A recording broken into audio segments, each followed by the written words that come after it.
Welcome to our end of week news bulletin. My name is Koplo Ferdinand. The Kdf Weekly Bulletin is a show to keep you updated on events that are taken by the Ministry of Defense over the week. In our bulletin tonight, Chief of the Defense Forces attends Ushirikiano Imara exercise in Rwanda. Commander Kenya Army hosts members of the Departmental Committee on Defense, Intelligence and Foreign Relations of the National Assembly. Commander Kenya Air Force participates in the 54th International Paris Air Show. Bolstering maritime security through joint cooperation.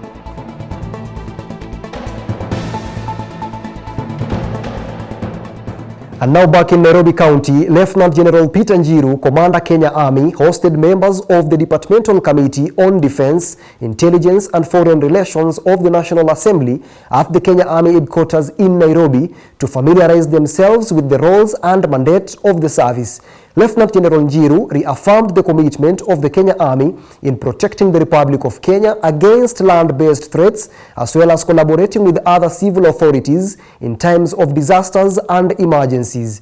The team, led by Honorable Nelson Koech, were briefed on the various units and formations of the Army, as well as their deployment within and beyond Kenya in peace support operations.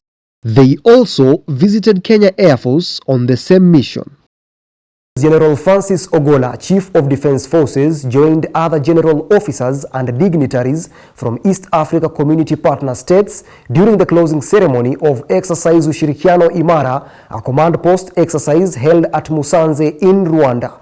The exercise brought together East Africa Community Partner States Armed Forces, police, civilian components, and other stakeholders in order to enhance the state of readiness and interoperability in responding to complex and multidimensional security challenges. During his visit, General Ogola also held bilateral talks with Lieutenant General Mubaraka Muganga, the Rwanda Chief of Defense Staff, and Honorable Juvenal Marizamunda, the Minister for Defense at the Rwanda Defense Headquarters. Further, he toured Kigali Genocide Memorial, where he paid his respects to the fallen victims of the 1994 genocide. And now moving on to Mombasa County, in bolstering maritime security, India's Vice Admiral Sanjay Mahindru, the Deputy Chief of Naval Staff, paid a courtesy call to Major General Jimson Mutai, Commander Kenya Navy, at the Kenya Navy headquarters in Mombasa. Take a look. The visit provided an opportunity for bolstering maritime security and strengthening cooperation between the two navies, as well as broadening the existing cordial relations of the two countries in pursuance of the Kenya-India Joint Defense Cooperation. The delegation, led by the Deputy Chief of Naval Staff, visited the full mission bridge simulator at the Kenya Naval Training College, where they were acquainted with the operation of the facility. In money matters, Kenya Defense Forces troops from Isiolo region benefited from a two-day financial sensitization program by speakers from Cooperative Bank and Britam at 78 Tank Battalion.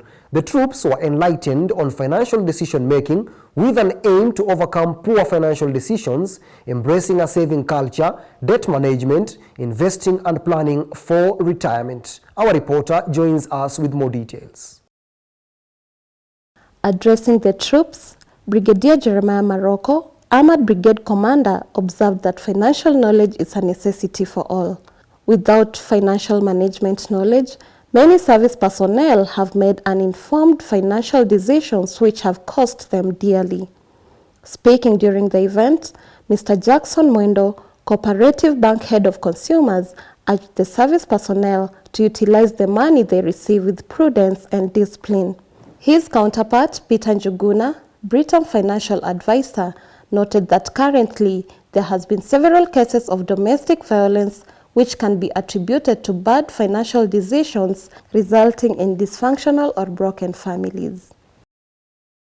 On matters welfare, the Military Wives Association of Kenya, also known as MWAC, marked the International Widows Day with a nationwide presence geared towards bringing together widows of fallen KDF service personnel. The event, which is observed by United Nations on 23rd June every year, raises awareness on the many challenges faced by widows. The event, themed Innovation and Technology for Gender Equality, was held concurrently in 12 regions, spearheaded by MWAC regional officials in Nairobi, Mombasa, Eldoret, Nakuru, Nanyuki, Gilgil, Machakos, Kitui, Trans Nzoia, Kisumu, Siaya, and Busia. Speaking during the event at Embakasi Garrison in Nairobi, Ms. Eileen Ogola, the MWAC chair lady, appreciated the members of the Kenya Defence Forces widows groups in all regions for taking time to mark this special day for widows. She noted that the day calls for reflection, recognition, and empowerment. Ms. Ogola revealed that MWAC has conducted several widows empowerment programs in conjunction with the Kenya Defence Forces Compensation and Welfare Departments to address the unique challenges facing widows. She invited them to join MWAC and make suggestions on how they can be supported to advance themselves, especially within the digital space. Moving on, Major General John Omenda, Commander Kenya Air Force, joined air chiefs and industry leaders from around the world at the 54th edition of the International Paris Air Show.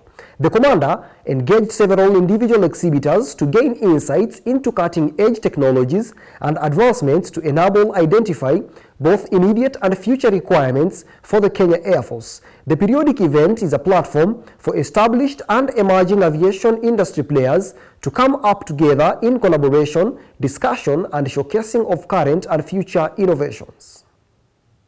The Kenya Defence Forces Aviation Center of Excellence in Laikipia Air Base, Nanyuki, recently hosted a team of students and staff from Zimbabwe Staff College who are in the country for an educational tour. Our reporter joins us with more details. At Nanyuki, the team was received by Colonel Hilary Kipkirui, Deputy Base Commander, Laikipia Air Base. The team was appraised on the capabilities of the various aircraft operated by the Aviation Center of Excellence. The commandant of the center gave the team a broad presentation on the roles and organization of the establishment. The delegation, led by Brigadier General Dr. Joel Muviziwa, comprised of students from various militaries across Africa, among them Lesotho, South Africa, Zambia, and Zimbabwe, who are pursuing a joint command and staff course at Zimbabwe Staff College. Thank you for watching. We look forward to your feedback via our official social media handles and your viewership next Friday on the KDF Weekly News Bulletin. My name is Koplo Kibwanga Ferdinand.